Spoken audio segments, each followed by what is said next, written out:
Everyone, आज हम लोग क्लास 12 के नेक्स्ट टॉपिक के साथ हैं और आज का हमारा टॉपिक होने जा रहा है सेल्फ इंडक्टेंस। सो टाइम बिना वेस्ट किए हुए चलते हैं अपने टॉपिक के साथ और टॉपिक जो है हमारा आज का वो है सेल्फ इंडक्टेंस। तो इंडक्शन वाला क्या था? Simply the production of EMF when there is a change in magnetic flux। But previously क्या हो रहा था? तो कोई मैग्नेट, कोई कॉइल, उसके वजह से किसी दूसरे कॉइल में EMF इंड्यूस हो रहा था। करेंटली क्या होने वाला है? तो हमारा EMF इंड्यूस होने वाला है, किसकी वजह से इंड्यूस होने वाला है? तो बिकॉज ऑफ इंक्रीज और decrease of current in the same coil. उसी कॉइल के अंदर EMF इंक्रीज या डिक्रीज हो रहा है, उसके वजह से जो EMF हो रहा है इंड्यूस होगा, उसको हम बोलेंगे self induction. So what is basically self induction? Self induction is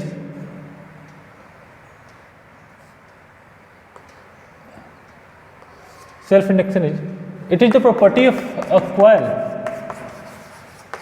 It is the property of a coil by virtue of which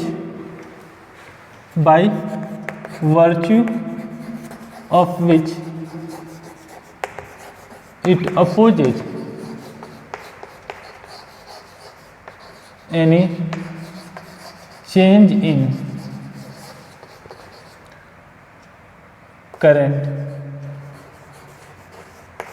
in itself। तो ये भाई क्या है? तो ये कॉइल का प्रॉपर्टी है और कॉइल का प्रॉपर्टी क्या है कि इसकी वजह से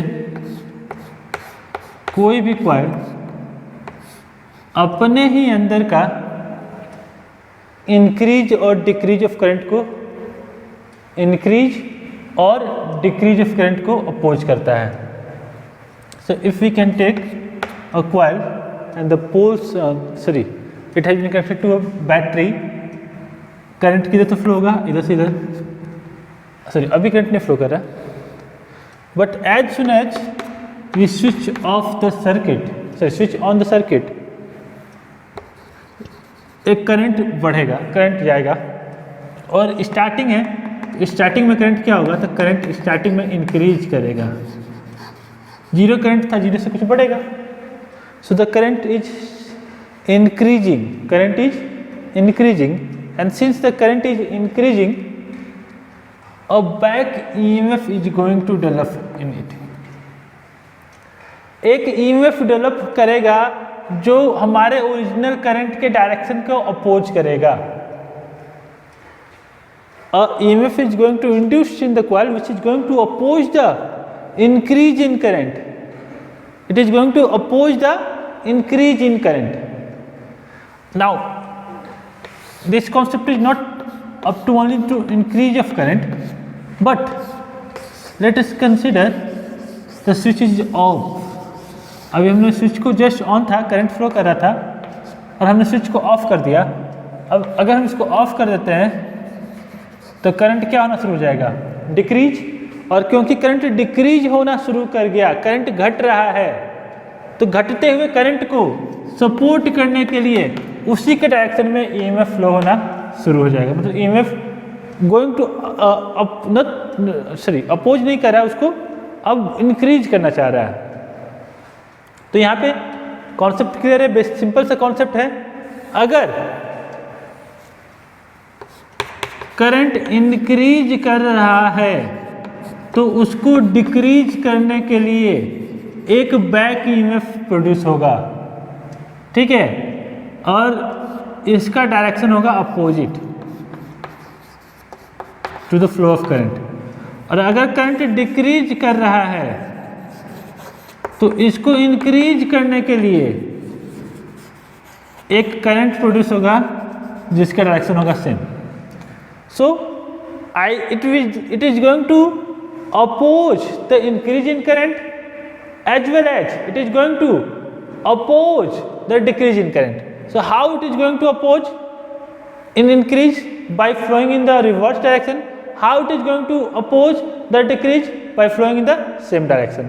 That property of the coil in which it is going to oppose any change in strength of current flowing through it, that is called the self induction of the coil.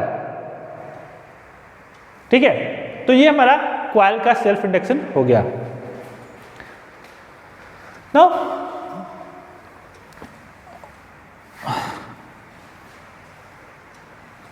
it is also called a back EMF.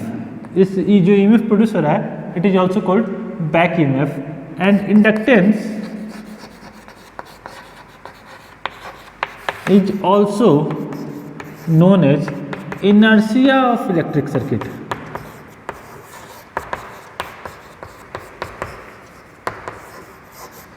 ये electrical circuit का inertia है.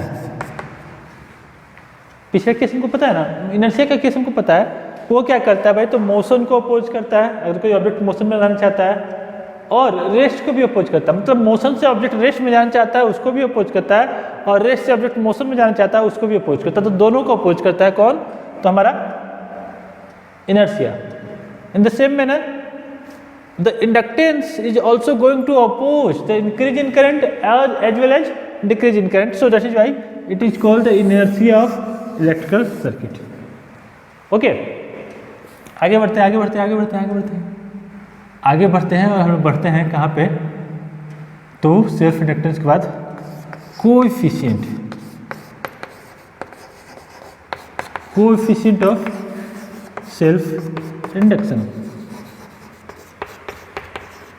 Self induction का coefficient. Now हमको क्या पता है, तो obviously ये होना ही है कि phi is going to proportional to I. Flux जो होता है वो करंट के डायरेक्टली प्रोपोर्शनल होता है. ठीक है ना. अब भाई प्रोपोर्शनलिटी साइन हटाना है तो कांस्टेंट हटाना है, तो फाई इक्वल टू क्या हो गया, तो फाई इक्वल टू हो गया एल इंटू आई. जहाँ पे एल क्या है, L is the property of the coil and which is called the coefficient of self induction.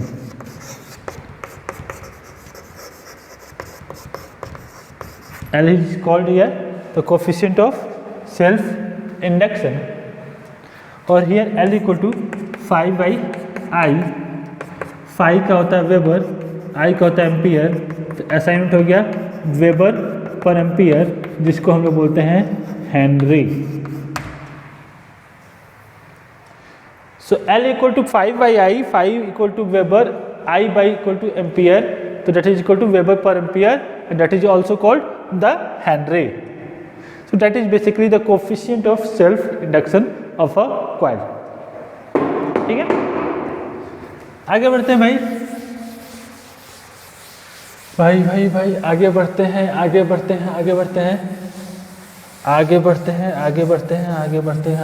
हैं.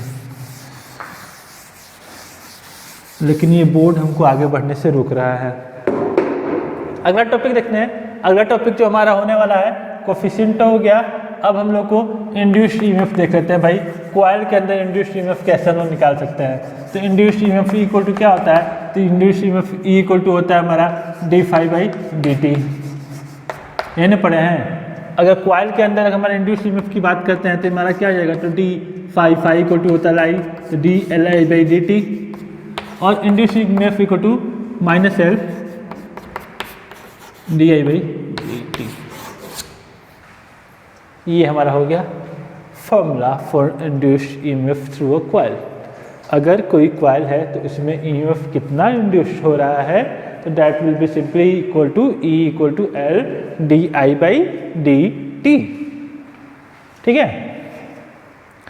Now one thing we can take into notice that for an ideal solenoid,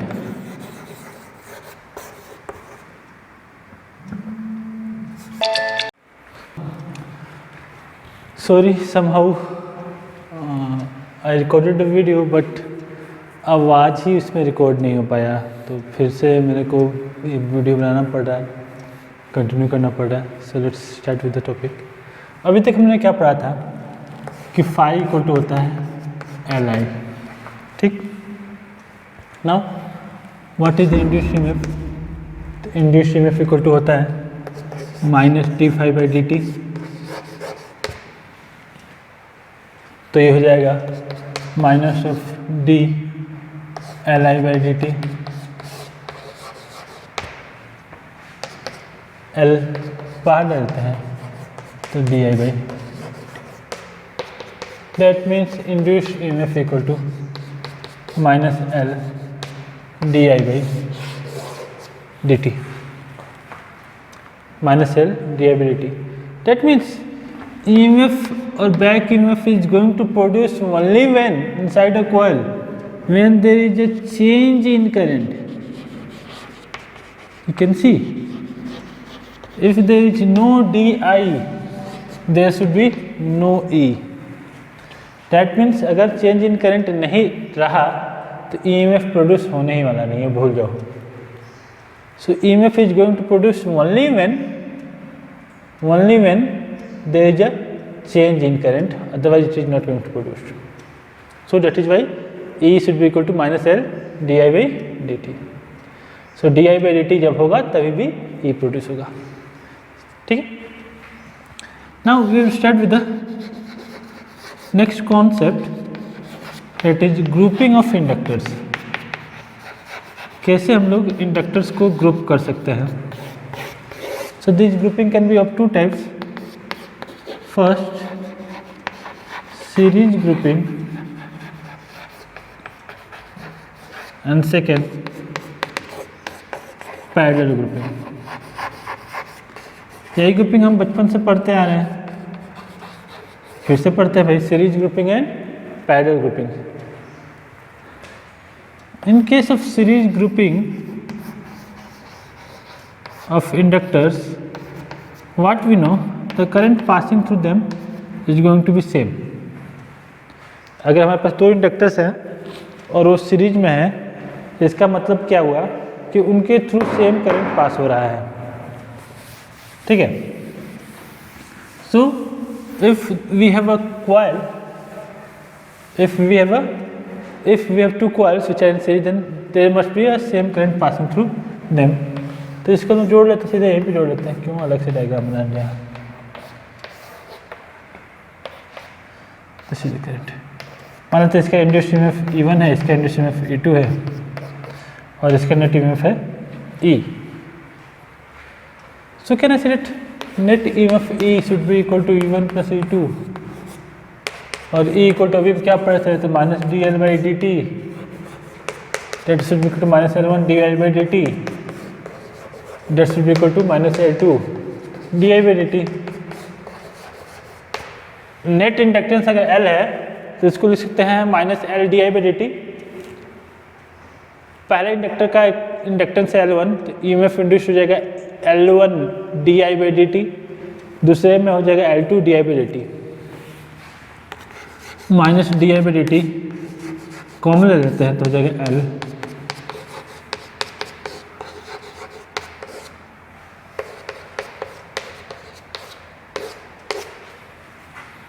self inductance आ गया L equal to L1 plus L2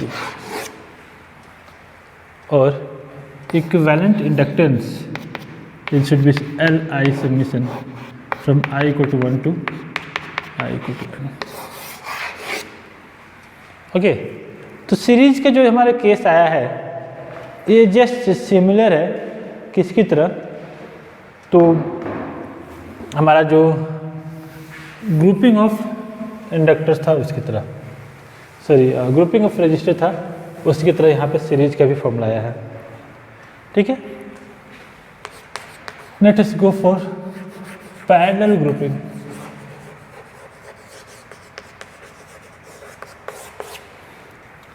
तो parallel में क्या होता है,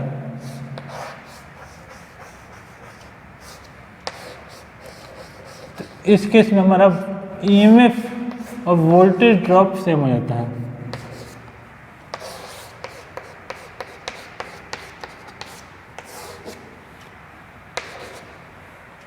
और current different हो जाता है.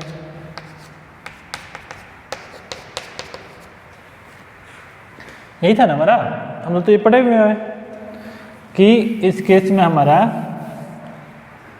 करंट डिफरेंट जाएगा लेकिन ईएमएफ सेम रहेगा। तो आई इक्वल टू क्या हो जाएगा, तो I1 plus I2, I1 equal to क्या, सॉरी इसको डिफ्रेंशिएट करते हैं।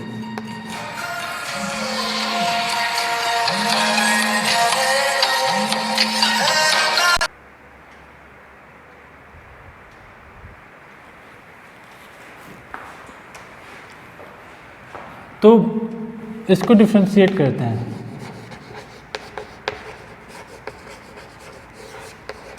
टाइम के रिस्पेक्ट में।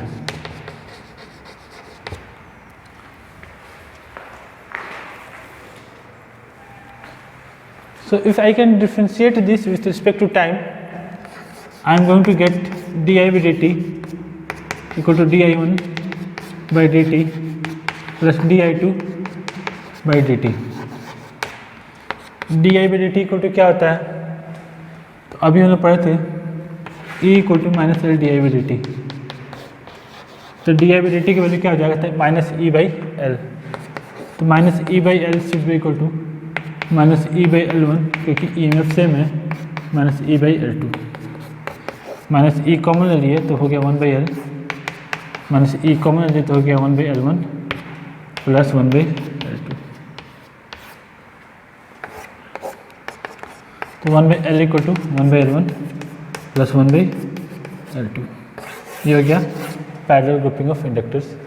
और I can write one by L equivalent equal to summation of one by L I from I equal to one to I equal to.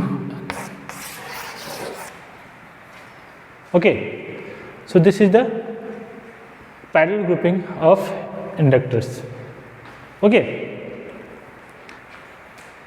अब एक topic हमारा बचता है इंडक्टर के केस में, और वो है self inductance of a long solenoid. अगर हमारे पास एक लंबा सोलेनॉइड है तो उसका L का वैल्यू कितना होगा, सेल्फ इंडक्टेंस कितना होगा।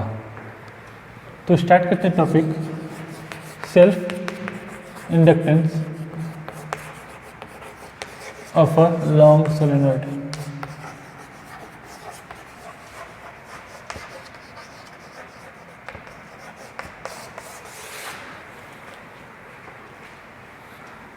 तो हम लोग कंसीडर करते हैं एक long solenoid.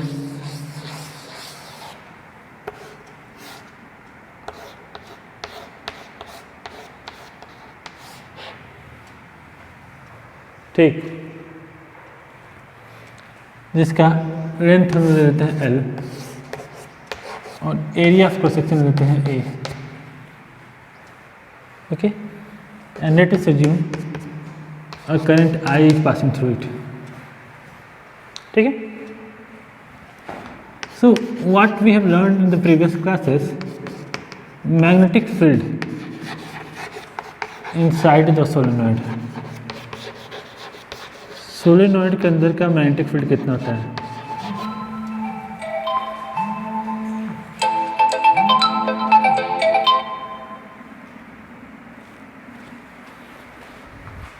Magnetic field inside the solenoid क्या होता है, तो B इक्वल टू होता है mu naught N into I. ठीक है, B equal to mu naught N into I.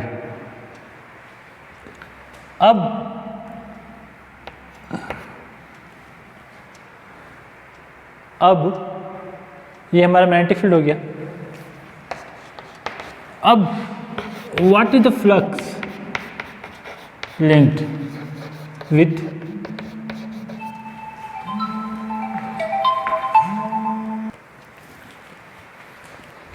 magnetic flux linked with the each turn of solenoid।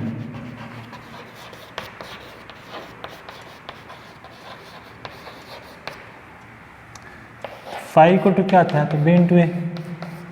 Magnetic field कितना है, तो mu naught. So self flux कितना link हो गया ईच टर्न ऑफ सोलेनॉइड के साथ, तो ये हो गया mu naught N into I. What should be the net flux link with each turn, with solenoid, पूरे सोलेनॉइड के साथ टोटल फ्लक्स कितना हो गया? तो net flux, total flux should be equal to mu not n into I into total number of turns n। अब n equal to क्या था? तो number of turns per unit length, तो n का वैल्यू क्या आ जाएगा? तो mu not n I A into n का वैल्यू क्या था? तो n इंटू एल। तो टोटल फ्लक्स हो गया mu not n square I A L. ठीक। ऑल्सो हमको क्या पता है? तो flux, net flux equal to होता है एल इंटू आई। ठीक है, net flux equal to L into I from equation 2 and 3।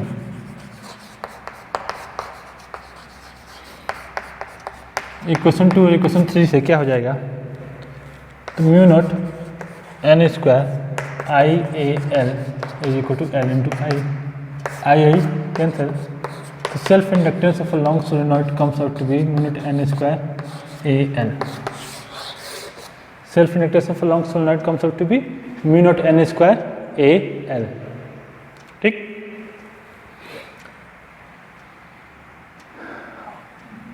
But अगर हम n की जगह पे पुट कर दें n by L, L equal to हो गया mu not n square A L by L square, L L cancel, तो एल इक्वल टू हो गया mu not n square A by L. Okay, so that is the self inductance of a long solenoid which depends upon the few factors like permeability, like number of turns, like area and the length. Okay, so this is all about today's topic. We will start with the self-inductance energy stored in an inductor, eddy current. We will start with the eddy current on the next day, then we will study energy stored in an inductor and the mutual inductance. Okay, मिलते हैं कल नए topic के साथ।